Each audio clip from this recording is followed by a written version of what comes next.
Bardeen AI playbook not working.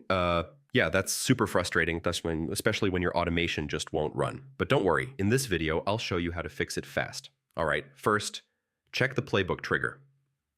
I mean, if it's not set correctly, the automation won't start at all. Next, try running the playbook manually. Yeah, this helps you figure out if the issue is with the trigger or the steps inside. Now, go through each step in the playbook. I mean, even one broken action can stop the entire workflow. Okay, reconnect your integrations like Google Sheets, Notion, or Gmail. Broken connections can cause failures.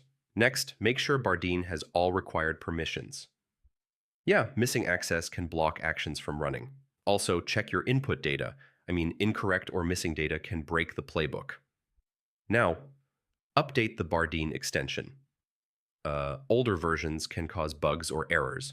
If you're using other extensions, try disabling them. Yeah, some can interfere with automation scripts.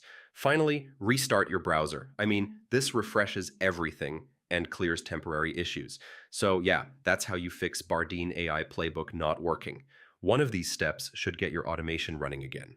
If this helped, drop a like and I'll see you in the next one. Crisp not working.